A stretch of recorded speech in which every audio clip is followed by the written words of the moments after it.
본문의 1절과 11절 말씀을 보면 이제 이런 말씀이 나옵니다. 자, 본문 한번 보겠습니다. 성경 본문. 자, 1절. 자, 1절 처음만 한번 읽어보겠습니다. 시작. 그 모든 백성이 요단을 건너기를 마침에. 모든 백성이 요단을 건너갔다. 그 다음에 11절 보면 11절은 다 읽어보겠습니다. 시작. 모든 백성이 건너기를 마친 후에 여호와의 궤와 제사장들이 백성의 목전에서 건넜으며, 이런 말씀이 나와요. 자, 중요한 것은 하나님께서 이제 방법을, 이 요단강을 그 물로 창이란 보통 때가 아니라 이 물이 불어서 넘치는 그런 이 요단강을 건너갈 수 있는 방법에 대해서 하나님께서 3장에서부터 말씀하셨어요. 하나님의 언약궤를 아무나 메는 것이 아니라 제사장들이 어깨에 메고 그 다음에 이 요단강에 들어서라 명령하세요.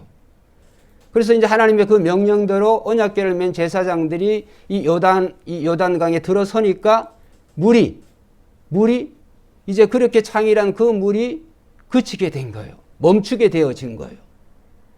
자, 그래서 이제 물이 멈춰지니까, 문이 끊어지고 마른 땅이 되어지기까지 계속해서 이제 이 언약궤를 맨 제사장들은 그 강의 한 가운데로 들어갔어요.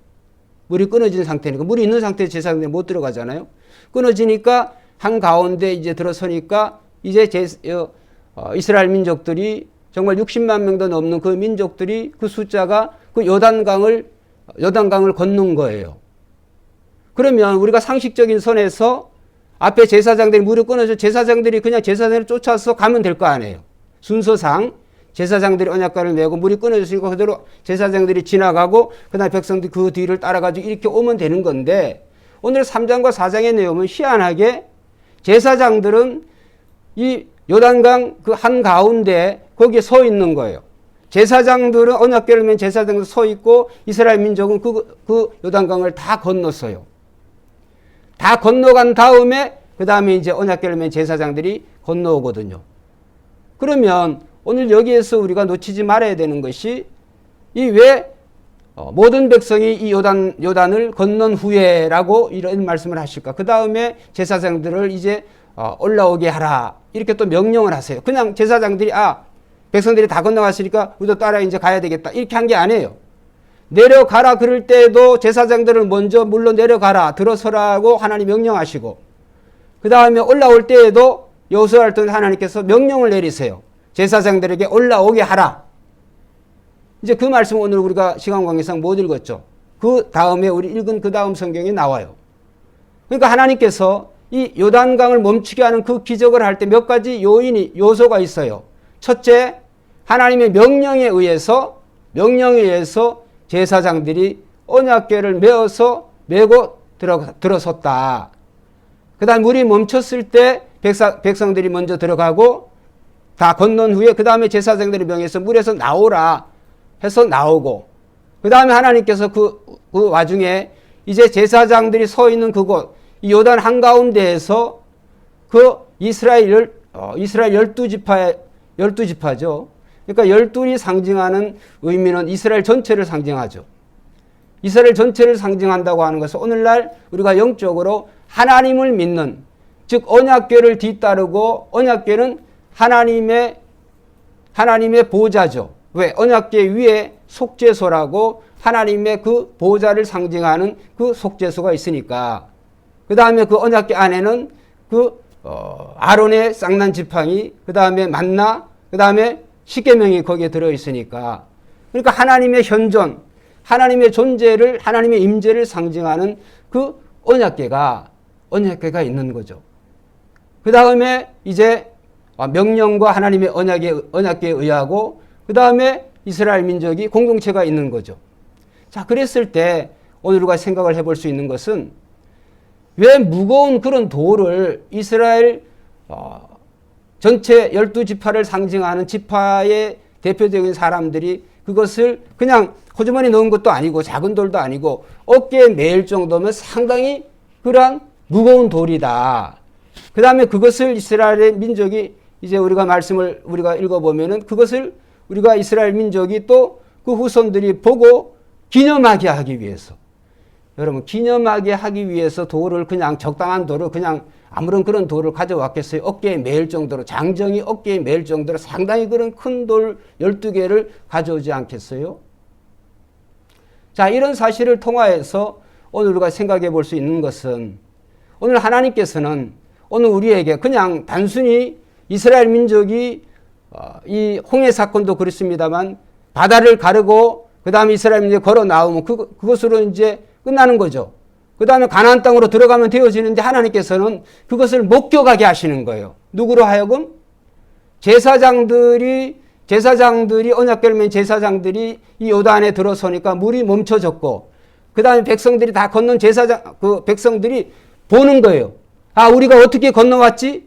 하나님의 언약궤를 맨 제사장들이 물에 들어서니까 물이 멈춰서 있지? 우리가 다 지나왔네? 그 다음에 돌 12개를 통하여서 하나하나 치고 나오면서 그것을 오늘 이 사건이 건너간 다음에가 바로 길갈이라고 하는 것이에요. 이 길갈에 이 12개 돌을 가지고 돌을 기념이 되게 하는 그런 돌을 치고 나온 거예요. 그러니까 이것을, 이 놀라운 이 사건, 이 기적을 체험하고 눈으로 목격하지 않은 사람이 없는 거죠. 그러니까 하나님께서는 제사장들도 그렇고 그 다음에 모든 백성들도 그렇고 그 기적의 사건을 친히 목격하게 하셔요. 그 다음에 그것을 기억하게 하기 위해서, 또 기념하게 하기 위해서 하나님께서는 그 돌 12를 가져오게 하셔서 그 다음에 그것을 이제 기념석을 하게 하신 거죠. 여러분, 이 돌들에게 큰 의미가 있는, 이 돌들 자체에 무슨 기적적인 그런 요소가 되어지는 게 아니에요. 돌은 단순히 그런 기념적인 의미가 있지만, 그러나 그 돌을 통하여서 우리는 이스라엘 민족이 그냥 지나왔구나 이런 게 아니고, 정확히 어느 날에 그것이 그러한 사건이 있었다. 자, 그래서 오늘 본문 말씀에 보면 19절, 우리가 읽지는 않았습니다만 4장 19절에 보면, 자, 한번 19절 읽어봅시다. 19절 20절 시작. 첫째 달 10일에 백성이 요단에서 올라와 여리고 동쪽 경계 길갈에 진치고, 20절 여호수아가 요단에서 가장 그 돌 12돌을 길갈에 세우고. 자, 여기 보면 날짜가 첫째 달 10일이라고 하는 것은 이스라엘 민족의 달력은, 구원의 달력은, 출애굽의 달력은 출애굽의 원년을 시작으로 날짜가 계산이 되는 거예요. 그러니까 이스라엘 민족이 출애굽 원년에 그 다음에 첫째 달 10일에 이 요단을 건넜다고 하는 사실에 대해서, 역사적인 사실을 하나님께서는 기념하게 하신 거예요. 그래서 우리는 어떤 이 돌들을 통해서 이 돌을 우리가 은밀히 섬기거나, 오늘날까지 그 12돌이 남아있지 않죠. 만약에 남아있다고 한다면 그것에 대해서 우리가 그것을 우상화하는 그런 경향이 있지 않겠어요? 사람들은. 또 기적이라고 하는 거, 사람으로서는 할 수 없는 그런 일을 하나님께서 홍해를 가르시고 이 요단을 건너가게 하신 거, 그런 방법들을 보면, 그런 어떤 방법도, 그런 기적을 체험한 그 세대는 다 알아요. 왜? 그런 놀라운 그런 광경을 목격을 했고 자신들이 친히 경험을 했으니까. 그러나 중요한 것은 그 이후에 2세대, 3세대, 지금 3세대, 4세대로 넘어가면 그 기적의 의미가 점점 사라지는 거예요. 그렇기 때문에 이 말씀의 의미는 뭐냐 하면, 돌도 그 기적을, 돌에 어떤 기적적인 요소가 있는 것도 아니고, 기적적인 어떤 그러한 삶을 사는 그런 삶이 오늘 우리에게 중요한 게 아니에요. 중요한 것은 그것을 기념하는 거예요. 그것을 생각하는 거예요. 그 돌 기념비를 통하여서, 또 언약궤를 통하여서, 이 언약궤가 하나의 신비적인 요소가 있어서 물을 멈춘 게 아니라, 그 언약궤는 하나님의 임재를 상징하니까, 세상에 오신 그 하나님이 구약민족 속에는, 이스라엘 민족에는 이 언약궤와 함께 하시는 하나님, 성막과 성전과 함께 하시는 그 하나님이 함께 하시니까, 또 그것을 돕는 그 사명을 감당하는 그 제사장들이 그 역할을 어깨에 메고 그런 사랑의 수고를 할 때, 언약궤를 맨 제사장들의 그 발을 통하여서 하나님께서는 그런 기적을 일으키신 줄로 믿습니다. 그래서 우리는 기적적인 방법에 의해서 오늘날도 우리가 이런 기적을 주십시오, 저런 기적을 주십시오. 그 당사자는 그 기적을 체험하면 천년만년 갈 것 같지만 그러나 그것도 당사자 자신도 잊어버려요. 그래서 제일 중요한 것은 모든 기억과 기념이 오늘 우리는 오직 예수 그리스도가 이루신, 예수 그리스도에 남기신 이것만이 완전한 거예요. 할렐루야. 예수님의 공생애가 33년의 공생애를 사시면서 공생애 시작에 예수님께서는 마태복음 4장에 보면 이제 유대 광야에서 40일 금식 기도를 하시죠. 그런데 이제 3장 마지막 절에 보면 4장에서 유대 광야에 들어가시기 전에 3장 마지막에 예수님이 어디서 세례를 받으셨어요? 자, 1번 한강, 2번 요단강. 예? 요단강. 왜? 요단강에서 세례 요한이 회개의 세례를 외쳤거든요. 근데 공교롭게도 물론 이스라엘에 요단강만 있는 게 아니겠죠. 근데 예수님께서는 의도적으로 또 세례 요한도 의도적으로 그 요단강에서 회개의 세례를 전파한 거예요. 그 요단강에서 예수님께서 세례를 받으셨다고 하는 것은 구약의 이런 모든 사건을 한번 따라합시다. 성취하시기 위해서. 여러분, 요단강에서 가져온 그 가운데서 가져온 그 돌이 상징하는 것은 물속에 있는 돌은 물속에 있는 생명체가 오늘 우리가 물속에 돌처럼 있다고 그런다면 죽은 존재예요, 산 존재예요?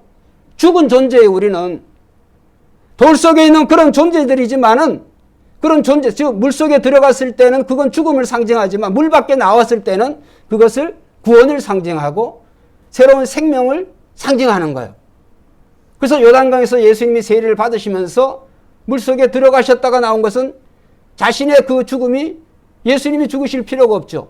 그런데 이제 출애굽 이스라엘 민족이 홍해를 통과해서 또 그 다음에 요단강을 통과해서 그것이 그들의 죽음과 물 밖으로 나왔을 때 그들이 살아남과 같이 구원받은 것 같이 예수 그리스도의 그러한 그 구속의 역사가 고스란히 그 세례의 의미에 담겨 있는 거예요. 자, 여러분, 오늘 예수님께서 요한복음 1장에 보면 태초에 말씀으로 계신 그 예수님이 14절에 보면 말씀이 육신이 되어서 세상에 오셨어요. 예수 그리스도가 하늘에서 내려온 하나님의 살아있는 산 성전인 줄로 믿습니다. 이해가 잘 안 돼요? 자, 예수님은 제3위 하나님의 성령과 항상 성령 충만하심으로 성령을 모시며 사신 줄 믿습니다. 예수님께서는 기적을 일으킬 그런 능력이 있다고 그랬어요. 기적을 일으킨 능력이 누구를 나타내냐? 성령님을 말씀하시는 거예요. 성령은 하나님이세요. 성령 하나님을 모시고 사는 예수님 자신이 바로 산 성전이 되어지시는 거예요. 산 성전. 그렇기 때문에 오늘 이 구약의 언약궤가 상징하는 것은 언약궤가 상징하는 곧 신약의 예수 그리스도를 상징하는 거예요. 구약의 언약 이스라엘 민족들이 언약궤를 맨 제사장들의 그 섬김의 행위를 통하여서 그 기적을 체험했던 것과 같이 오늘 구약의 모든 성도들이 그렇게 했다거나 신약은 세상의 모든 인류의 언약궤로 오신 예수 그리스도로 말미암아 구원받을 수 있다고 하는 것을 오늘 이 본문을 통해서 미리 예표적으로 상징적으로 그림자적으로 우리에게 나타내 주신 줄 믿습니다. 그래서 우리는 이 요단강의 이 도화 사건을 통하여서 오늘 우리는 정말 강 속에 들어갔던 그 죽어있는 그런 존재가 예수 그리스도로 말미암아 하나님이 세상에 오신 구원의 길인 구원의 방법인 언약궤이신 참 언약궤이신 그 예수 그리스도로 말미암아 오늘 우리가 새로운 생명을 얻었다고 하는 사실에 대해서 우리는 날마다 감사해야 될 줄로 믿습니다. 그래서 우리가 이 4장 마지막 절에 보면 이 요단강에 이 돌을 세운 그런 요단강가 그 길갈의 돌을 세운 의미가 24절에 나와요. 자, 여호수아 4장 24절 한번 읽어보겠습니다. 시작. 이는 땅의 모든 백성에게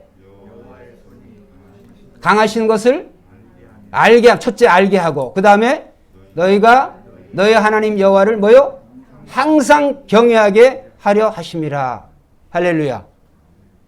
이는 땅의 모든 백성에게 여호와의 손이 강하시다고 하는 것은, 여호와의 손이 강하시다고 하는 것이 오늘 이 요단강 사건뿐만이 아니라 이제 전체 이스라엘의 역사를 통하여서 언제나 하나님은 그들과 함께 하시고 하나님이 살아계신 하나님이심을 그들에게 나타내 증거하셨어요. 그래서 우리는 예수 믿는 것이 그냥 이전에 요즘 인터넷 보면은 유대민족의 하나님, 더 나아가 심각한 말은 사막신을 믿는, 우리 기독교는 사막신을 믿는 그런 종교래. 사막신. 그런 댓글들 보면 그분들이 몰라서 그런 말을 하지만 참 하나님을 섬기는 저와 여러분들은 저는 화딱지 나는 얘기죠. 사막신이요, 사막신이. 중요한 것은 그 하나님이 하나님 되심을 잘 몰라서 그러는데, 하나님께서 어느 날 우연히 그냥 역사에 있지도 않은 것을 소설로 그렇게 쓰는 게 아니에요. 하나님은 정확하게 그가 이루신 모든 그런 기적과 이적이 역사적 사실이에요. 역사적 사실로 성경에 기록된 줄로 믿습니다. 그런데 그런 역사적 사실과 그 다음에 그 증거가, 그러한 증거들이 시대마다 다 있어서요. 그런데 그런 것들을 가지고 이제 만약에 남아있다고 한다면, 예를 들어서 이스라엘 민족이 그 광야에서 불뱀에 물려 죽을 때 구리뱀으로 만들어서 그 구리뱀을 쳐다보는 사람들마다 나왔죠. 그 구리뱀이 지금까지 남아져 있다. 돌 12개가 전국을 전 세계를 돌아다니면서 그것을 증거한다. 그러면 우리가 더 잘 믿을 것 같지만 절대 그렇지 않습니다. 그래서 우리는 이 세상에 특별히 하나님이 이루신 모든 구원의 역사가 누구에게로 집중되느냐 하면 예수 그리스도에게 집중되는, 그 예수 그리스도를 여러분이 뜨겁게 사랑하시기를 주의 이름으로 축원드립니다. 능력은 우리의 지혜와 능력이 있는 게 아니에요. 이스라엘 민족이 무슨 착해서 선을 행해서 귀한 존재이기 때문에 그 요단강을 건넌 게 아니에요. 요단강을 건넌 것은 그 언약궤를 맨 그 제사장과 그 언약궤. 근데 그 언약궤에는 뭐가 묻혀져 있어요? 한번 따라 합시다. 희생의 피가 묻혀져 있다.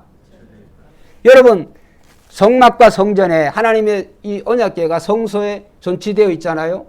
그런데 대제사장이 1년에 한 번 그 언약궤 앞으로 나아갈 때는 짐승의 피를 내 기퉁이에, 내 깃에 발랐어요. 물론 또 뿌리기도 하고 자신의 몸에 바르기도 하고 엄지 귀에 또 엄지 오른쪽 발가락에 바르기도 하고. 왜? 하나님의 피 흘림이 없는 그런 제사는 하나님이 받지를 않으세요.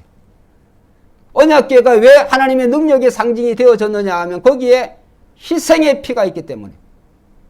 그래서 우리는 온 인류를 살릴 수 있는 구원자 예수 그리스도가 오셔서 그 예수 그리스도가 흘리신 그 희생의 보혈의 피 때문에 저와 여러분들이 하나님의 자녀가 되고, 그 다음에 우리가 간구하고 기도하는 하나님의 백성으로 부르짖는 모든 기도를 하나님은 반드시 들어주시는 줄로 믿습니다. 왜? 아들의 모든 기도를 하나님께서 들어주신 것 같이 그 아들 안에 있는 저와 여러분을 들어주시는 거예요. 요단강에서 세례를 받으심으로 예수님 자신이 죄인으로 그렇게 취급을 하셔서 스스로가. 예수님이 세례를 받으실 필요가 없잖아요. 왜? 예수님 왜 세례를 받으실 필요가 없어요? 예수님 죄가 없는데 왜 세례를 받으실 필요가 없죠? 근데 스스로가 우리 때문에 죄인으로 취급을 스스로가 여기신 거예요. 죄인으로 자신이 죄인이다. 죄인의 대표로. 그래서 그리스도 안에서 오늘 우리가 있을 때 그리스도가 이루신 그 보혈의 그 피의 능력을 통하여서 저와 여러분들은 구원받고 하나님의 자녀가 되어졌어요. 그래서 우리는 이제 지금의 이 시대 이스라엘 민족이 세워져 있는 그 기념비가 되어지는 돌 12개, 그 돌 12개는 없지만 오늘은 주님이 이 세상에 오신 것이 역사적 사실이고, 그 역사적 사실에 무슨 예식이 있냐면 성만찬이 있는 거예요. 성만찬. 그래서 이 성만찬은 예수님이 말씀하셨죠. 명령하셨죠. 주님이 오실 때까지 이 예식을 나를 위하여 한번 따라합시다. 기념하라. 기념하라 그러는 거예요. 예수님의 십자가가 지금까지 남아져 있지 않지만 그 십자가의 상징, 그 십자가의 상징은 결국은 오늘 우리가 역사적으로 오신 예수 그리스도, 나를 위해 죽으시고 부활하신 그 예수 그리스도를 증거한단 말이에요. 십자가와 그 빈 무덤이. 그 다음에 오늘의 예배 안에서 우리는 성찬을 통하여 성만찬을 통하여서 예수님의 그 몸과 피와 살을 의미하는 성찬의 떡과 포도주를 우리가 대하면서 우리가 예수 그리스도의 임재를 우리가 체험하는 거예요. 그래서 오늘 우리는 하나님께서 어떤 기적적인 요소들을 통하여서 기적을 이루신 것이 아니라 하나님은 오직 예수 그리스도, 구약에도 그렇고 신약에도 그렇고 오실 예수 그리스도, 신약은 오신 예수 그리스도를 통하여서 하나님이 이루시고자 하는 모든 것을 다 이루시고 또 이루신 줄 믿습니다. 그래서 우리는 오늘 우리가 이런 기적적인 그러한 삶을 여러분 소망하신다고 한다면 한번 따라합시다. 하나님의 명령에, 하나님의 말씀에 순종해야 된다. 제사장들이 아무렇게나 들어간 게 아니라 하나님이 명령하셔서 3장에 보면 요단강에 들어서라. 두렵죠, 제사장들 입장에서. 아니, 창이란 물에 그 언약궤를 메고 그 제사장들이 들어선다고 하면 자살행위 아니에요. 여러분 생각을 해보세요. 무거운 거를 메는 사람이 물속에 빨리 들어가겠어요? 예? 무거운 거 안 맨 사람이 물속에 들어갈 때 빨리 들어가겠어요? 상식적인 선 아니에요. 어깨에 무거운 거를 맨 사람이 메었을 때, 무거운 걸 맨 사람이, 여러분, 돌을 메고 간 사람이 물속에 빨리 들어가겠어요? 아니면 돌 없이 그냥 맨몸으로 물속에 들어간 사람이 빨리 들어가겠어요? 그건 상식 아니에요. 때로는 하나님이 우리에게 명령하시는 것이 이상한 말씀이에요. 그런데 그런 이상한 말씀 같지만 순종하면 거기엔 살 길이 열리는 줄 믿습니다. 살 길이 열려져요. 그래서 언약궤를 맨 제사장들이 자기의 사명과 본분이 그래서 그런 게 아니라 말씀대로 순종하니까 자기뿐 아니라 자기의 순종이 모든 이스라엘 전체에 그런 구원을 받게 되는, 기적을 체험하게 되는 그런 믿음의 그런 결과를 낳게 되어지는 거예요. 여러분, 우리가 직분이 그래요. 하나님이 교회를 통하여서 우리에게 그런 주신 직분을 보면 어떨 때는 정말 이 사명을 감당하기가 참 힘이 들어요. 우리 자신 개인을 위해서는 그렇게 할 필요가 없는데, 그런데 하나님께서 왜 믿는 자에게 그러한 직분을 주셨을까요? 그 직분은 결국은 자신과 공동체, 나아가서 나라와 민족, 열방을 향하신 하나님의 사랑이에요. 내가 섬기지 아니하면 내 이웃이 구원받을 수가 없어요. 내가 증거하지 아니하면, 내가 사랑하지 아니하면 그리스도의 사랑이 나타나지를 않아요. 여러분, 우리는 어떤 사람이 어디를 가야 되는가? 예를 들어서 너희는 가서 모든 민족으로 제자를 삼으라 그러니까 어디를 가고, 뭐 아프리카를 가고, 어디를 가고, 브라질을 가고, 뭐 어디를 가고 가는 것보다 어떤 사람으로 되어 사느냐가 중요해요. 그 말씀은 뭐냐면 우리가 증거하는 내용대로 우리의 삶을 살아야 될 줄로 믿습니다. 다시 말씀드려요. 우리가 복음을 증거하면 복음의 내용대로 우리가 그렇게 힘들지만은 살아가야 되는 줄 믿습니다. 힘들어요. 신자로 산다는 게, 성도로 산다는 게, 하나님의 백성으로 산다고 하는 게. 왜? 이 세상의 그러한 법과 이러한 것들이 하나님의 법을 통하여서 순종하며 사는 게 아니기 때문에 타락한 문화, 이 사탄의 문화에서 살아가는 이 문화 속에서 우리가 정말 크리스찬으로서 주님의 말씀을 순종하고 산다고 하는 것이 쉽지가 않아요. 그러나 그런 사랑의 행위를 통하여서 우리의 섬김의 모습을 통하여서 우리를 통하여서 하나님께서는 평화의 사자로 하나님이 우리를 사용하셔서 우리의 참 이렇게 부족한 모습이지만은 섬김의 사랑의 행위를 통하여서 이웃이 구원받게 되는 놀라운 역사가 일어나는 줄 믿습니다. 여러분, 우리가 그 짐 엘리엇 그 얘기를 많이 말씀드렸죠? 에콰도르 그 선교사. 그 5명의 그 선교사들이 남미 에콰도르에 도착하자마자 그들은 다 죽었어요. 하루 복음도 전하지도 못하고 그냥 죽은 거예요. 도착하자마자, 비행기에서 내려서 도착하자마자 그 식인 식인종들이죠. 그 에콰도르 그 원주민들이 그들을 이제 비행기에서 내리는 걸 발견했으니까 바로 그냥 창을 던져서 죽였어요. 근데 놀라운 것은 그들의 손에 총이 있어서 총이. 호신용으로 혹시나 만약의 사태를 대비해서 그런데 만약의 사태를 대비한 그 총을 사용하지 않았어요. 왜냐하면 여러분 우리가 이 서구에 우리도 이제 결국은 서구를 통하여서 우리가 복음을 받았잖아요. 선교사들을 통하여서. 근데 선교사들의 이 서구의 이 복음의 방법이 전하는 방법이 잘못된 게 뭐냐 하면 항상 먼저 총칼이 먼저 들어가. 식민지 쟁탈전을 먼저 해. 그 다음에 선교사들이 들어가는 거예요. 그러면 피해를 보고 그 원주민들 그 나라에 지배를 당한 민족이 그 십자가에 대해서 교회에 대해서 뭐라고 생각을 하겠어요? 그렇잖아요?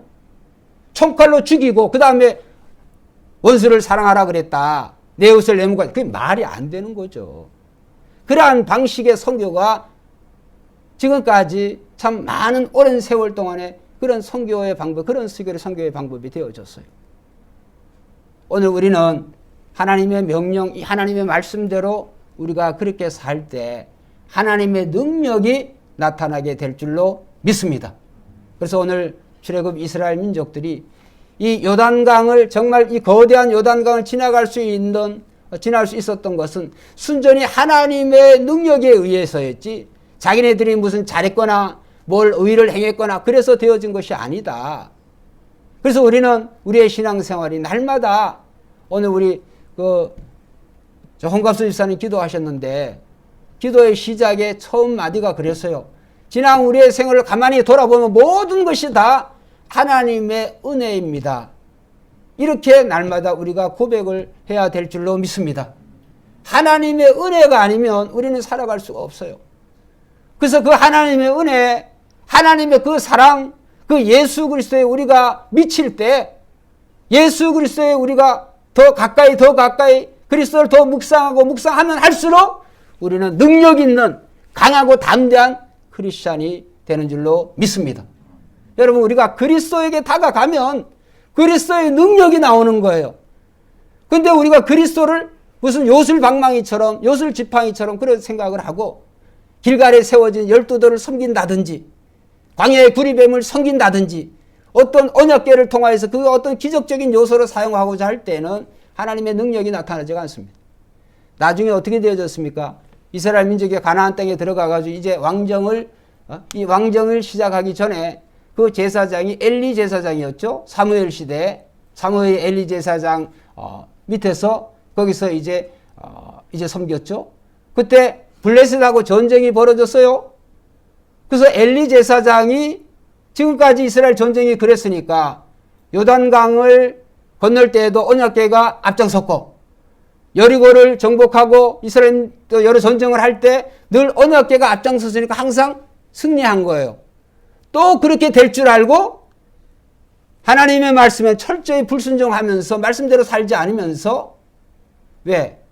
엘리 제사장의 그 가정을 보면 딱 답이 나오는 거거든요. 엘리 제사장의 두 아들은 불량자들이었어요. 그들은 하나님의 그 제사장들이었지만 엉터리 망터리 같이 그렇게 정말 하나님의 이름을 먹칠하고 유린하는 그런 삶을 살면서 그들이 하나님의 성전에 참석하면서 뭐를 들고 갔느냐? 언약궤를 들고 간 거예요. 자기네들 아무렇게나 살면서 하나님의 언약궤를 모시고 그 언약궤를 앞세우면 블레셋과의 전쟁을 할 때 이길 줄을 알고 어떻게 됐어요? 백전백패하는 거예요. 여러분 오늘 우리의 삶이 그래요. 오늘 성령이 우리 안에 계시지만 우리 안에 사시지만 오늘 우리는 이 성령이 사시면 이 성령이 사시는 성전답게 우리는 거룩하고 구별된 삶을 살아야 되는 줄로 믿습니다. 여러분 오늘 우리의 속사람의 내용이 참 중요해요. 이 속사람의 내용이 중요하다 할지라도 이 겉이 더럽다고 한다면 그 속사람이 아무리 깨끗하다 할지라도 겉이 더러우면 그것을 쓰지를 않아요. 그래서 우리가 하는 일은 우리 속에 계신 그 성령님, 그 성령님의 능력이 나타날 수 있도록 날마다 말씀과 기도로 그리스도의 마음으로 채워야 되고 그 다음에 우리의 육신은 우리의 삶은 우리의 모습은 그 속사람이 명령하는 대로 성령이 명령하는 대로 오늘 우리의 순종하는 삶을 사시기를 주의 이름으로 축원드립니다. 순종해야 돼요. 순종. 그래서 순종이 제사보다 낫다고 그랬어요. 솔로몬의 1000번제를 드리면 뭐 하겠어요? 솔로몬은 하나님의 성전과 아울러 그 자기의 첫째 부인인 그 애굽의 공주가 거할 그 궁을 지은 사람이에요. 왜? 이방인과 결혼하지 말라 그랬는데 대놓고 이 솔로몬이 그런 불신앙의 죄를 지은 거예요. 어떻게 되어졌어요? 하나님은 솔로몬에게 여러 차례 경고하셨어요. 그렇게 하지 말고, 그렇게 살지 말라고. 그런데도 불구하고 이 솔로몬 하나님 말씀에 순종하지 않았어요. 그 결과 물론 솔로몬이 지혜의 왕이긴 하지만 그러나 모든 이스라엘 민족을 타락하게 만들고 우상숭배하게 만드는 그런 단초를 솔로몬 왕이 처음부터 제공을 했어요. 그 다음 오늘 설교의 말씀, 중요한 말씀을 드리겠습니다. 그런데 하나님께서는 이 솔로몬을 불쌍히 여기신 이유가 그 아버지 다윗 때문에 성경에 나옵니다. 그 다윗이 하나님을 극진히 잘 섬기는 그 다윗의 너희 아버지 다윗 때문에 하나님께서는 내 세대에는 하나님께서 봐주시겠다. 그러나 네 자식세, 네 이후의 세대에는 하나님께서는 분명히 거기에 대해서 심판을 하신다. 여러분, 오늘 이 요단강을 건넌 출애굽 이제 광야의 1세대면 여기 2세대들이죠. 이 세대들이 그 다음 3세대, 4세대들에게 가장 좋은 훌륭한 부모가 되는 방법은 한번 따라합시다. 하나님을 증거하는 것이다. 하나님을 증거하는 거예요. 또 어떻게 보면 신앙의 내용대로 그 부모가 사는 거예요.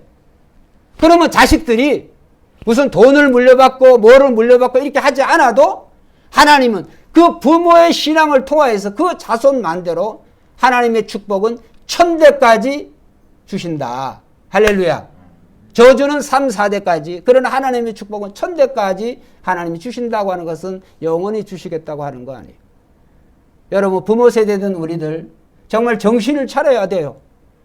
오늘 우리는 어떻게 하면 우리 자식들에게 더 많은 경제적이고 물질적이고 뭐를 물려줄까, 이런 데 대해서 생각하는 것은 세상 사람들이나 하는 짓이지 우리는 그렇게 하면 안 돼요. 우리는 이 땅에 살아있는 동안에 어떻게 하면 내가 하나님을 더 잘 섬길까, 어떻게 하면 내가 하나님을 더 많이 경외할까, 사랑할까, 그 하나님을 가까이 할까, 여기에 우리가 집중한다고 한다면 하나님은 여러분의 후손들을 반드시 책임지실 줄로 믿습니다. 여러분, 오늘 우리가 그 사실에 대해서 잊고 정말 세상적으로 세상 사람들이 살아가는 방법대로 예수를 믿지만 그러한 방식대로 자녀들에게 그것을 물려주려고 하고 준비하려고 하고 막 그렇게 해요. 백전백패 다 실패합니다. 여러분, 우리는 신앙을 물려주면, 신앙의 본을 보이면 하나님의 축복과 은혜를 대대손손이 물려주는 것과 같아요. 신앙을 물려주시기를 주의 이름으로 축원합니다. 신앙을 물려주세요. 여러분이 말씀을 사랑하지 않는데 여러분의 자녀들이 말씀을 사랑할 것 같습니까? 절대로 사랑하지 않습니다. 여러분이 기도하지 않는데 여러분의 자녀들이 기도할 것 같습니까? 절대로 기도하지 않습니다. 여러분이 하나님을 가까이 하고자 하는 그러한 마음이 없는데 여러분의 자녀들이 가까이 할 것 같습니까? 가까이 하지 않죠. 여러분, 그래서 하나님은 우리에게 본을 보이라고 또 이 생육하고 번성하는 것이 우리의 가정을 통하여서 하나님 우리에게 주신 거예요. 우선은 다른 무엇보다도 우리의 신앙의 1세대, 2세대가 하나님을 뜨겁게 사랑한 마음을 여러분 변치 마시고 그것을 그 신앙과 믿음을 상속할 때 하나님은 여러분의 자녀들을 반드시 책임지신다고 하는 것을 여러분 꼭 기억하시기를 주의 이름으로 축원드립니다. 여러분, 오늘 이 세상에 우리가 어느덧 이렇게 대한민국이 세계 10위 경제권 안에 들고 이렇게 잘 먹고 잘 사는 나라가 되었는데, 여러분 그 전에 제가 어릴 때 우리 얼마 전에 보니까 동성교회가 52주년 했다고 그러더라고요. 52년이 제가 환갑이 되어졌으니까 52년 된 거네요. 이 서울에 올라온 지가. 근데 가만히 생각을 해보면 처음에 제가 국민학교 2학년 때 올라와가 국민학교 그 2학년 때 제가 올라와가지고 그때 그 시절하고 지금 시절 비교하면 경제적이고 물질적인 이런 것들은 상당히 많은 변화가 그 시절에 정말 못 먹고 못 입고 그렇게 살았지만 지금 생각하면 훨씬 그때가 더 행복한 그런 시절이었던 것 같아요. 더 주변의 모든 이웃들이 그런 어떤 이웃과의 그런 관계도 이렇게 살벌한 그런 시대가 아니었어요. 그건 뭘 얘기할까요? 여러분, 옛날 우리가 못 먹고 못 입을 때는 기후의 변화가 아주 뚜렷했어요. 왜? 그래서 우리나라를 사계절이 분명한 나라라고 그랬어요. 요즘에 사계절이 어디 있어요? 요즘에 사계절이 어디 있어요? 탐욕의 결과, 욕심의 결과, 더 많은 교육을 받았고 더 많이 갖춰지면 잘 먹고 잘 사는 그런 세계와 그런 사회가 이루어질 것 같은데 절대로 안 이루어집니다. 인간의 욕심은 끝이 없어요. 그 욕심으로 결국은 바벨탑을 쌓는 거예요. 하나님께서 그걸 그대로 놔두지 않았어요. 바벨탑을 결국은 하나님이 무너뜨리셨어요. 여러분, 오늘 우리는 정말 이 노아의 후손들이 그들이 정신을 차리고 이 홍수 사건을 기억을 하면서 더 하나님을 잘 섬겨야 되는데 그들은 곧 타락을 했다. 결국은 바벨탑을 쌓아서 인류가 흩어지는 그런 단초를 제공을 했다. 여러분, 이것을 우리가 생각하면서 오직 예수 그리스도, 오직 그 예수 그리스도를 사랑하시고 그 예수 그리스도의 말씀에 순종하며 그렇게 살아갈 때 여러분이 준비하지 않더라도 하나님이 책임져 주실 줄 믿습니다. 하나님이 여러분의 삶을 책임져 줘야지 여러분이 하나 둘 셋 준비한다고 해서 그의 삶이 되어지는 게 아니에요. 근데 우리는 너무나 그러한 사고방식, 그러한 사상으로 가고 있다라고 하는 걸 생각하면서 더 하나님을 뜨겁게 사랑하고 주님이 여러분을 부르시는 날까지 여러분 정말 더 직분에도 사명에도 충성을 잘하시기를 주의 이름으로 축원드립니다.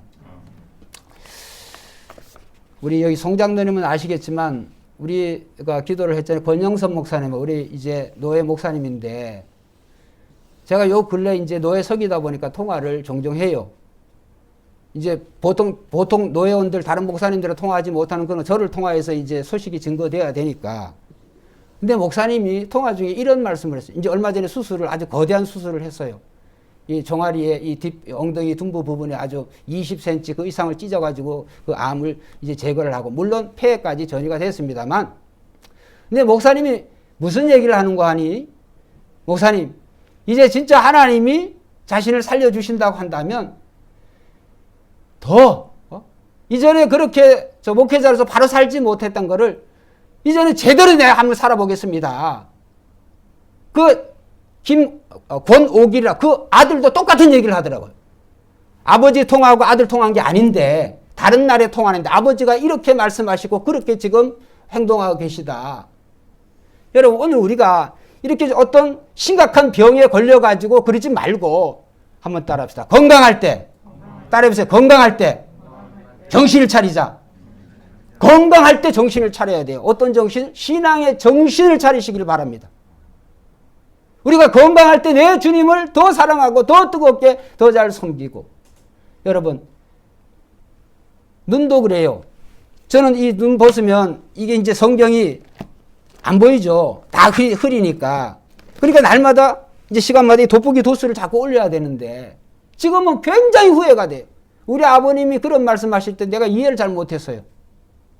여러분 눈이 잘 보일 때 성경 많이 보시고 여러분의 손이 건강할 때 성경도 좀 쓰시고 여러분이 입으로 기도하실 때 입이 건강할 때 기도 많이 하시기를 주의 이름으로 축원드립니다. 건강할 때 눈이 밝을 때 손이 움직일 수 있을 때 발이 움직일 수 있을 때 하나님은요 하박국서를 통해서 분명히 말씀하셨잖아요. 말라기를 통하여서 너희의 온전한 11조를 나에게 한번 바쳐봐라. 내가 너를 축복하나 안 하나. 근데 이스라엘 민족이 쓰다가 남은 거 자기도 안 먹는 거 그런 거를 가지고 하나님 앞에 바쳤어요. 여러분 오늘 제가 헌금 설교를 하는 게 아니잖아요. 오늘 우리의 마음이, 우리의 생각이 그냥 쓰다가 남은 거 어쩔 수 없으니까 그렇게 해서 우리가 주님을 섬긴다고 한다면 그 예배를 하나님이 받으시겠냐는 말이에요. 예수님의 제사는 자신의 생명을 완전히 피 한 방울 물 한 방울까지 전부 다 쏟아 부으신, 전력 투구하신 예수님의 제사인 줄 믿습니다. 예수님의 그 십자가의 제사, 예수님의 33년의 공생애처럼 우리도 그러한 정신이 있어야 돼요. 그래서 더 건강할 때 주님을 예배하는 일에, 기도하고 찬송하는 일에, 이웃을 내음같이 사랑하는 일에, 전도하는 일에 우리가 최선을 다할 때 우리의 모습을 보고 우리의 자녀들이 반드시 하나님께서 그들을 통하여서 축복하여 주시는 거예요. 나는 아무렇게나 살면서 내 자녀들이 기도해라, 성경 봐라. 아버지나 하세요. 엄마나 잘하세요. 속으로 안 그러겠어요? 하나님이, 살아계신 하나님이 이렇게 하나님 역사하신다? 그러면 왜 우리는 그런 경험을 못해요? 이렇게 묻지 않겠어요? 여러분, 하나님은 만홀히 여김을 받으시는 하나님이 아니에요. 여러분의 마음을 들여보세요. 하나님은 여러분이 들으신 그 이상의 천배 만배 억배로 하나님은 반드시 축복하여 주실 줄 믿습니다. 오늘 우리 가운데 여러분이 만약에 여러분이 스스로 가졌고 여러분이 스스로 지키고자 하는 지키는 것이 있다고 생각한다면 하나님이 그거를 무너뜨리는데 여러분이 일생 동안 여러분이 준비해서 수고해서 했다 한다면 하나님이 그거 물을 때는요 순식간에 무너뜨려 버려요. 그게 건강일 수도 있어요. 그게 물질일 수도 있어요. 그게 관계일 수도 있어요. 하나님께 바로 사용되어지지 못하는 것은 하나님은 반드시 무너뜨리세요. 왜? 깨닫게 하시기 위해서. 욥과 같은 사람은 모든 것을 다 잃었어도 주신 것도 하나님이시오. 가져가시는 이도 하나님이시라 하나님을 예배하고 찬양했어요. 그 안에는 10명의 자식까지도 있었어요. 여러분, 오늘 이것을 생각한다 한다면 오늘 저와 여러분들이 이 코로나 시대 우리가 어디에 있든지 늘 하나님을 사랑하시고 하나님 말씀대로 순종하는 저와 여러분 되시길 주의 이름으로 축원드리겠습니다. 기도드리겠습니다. 하나님 아버지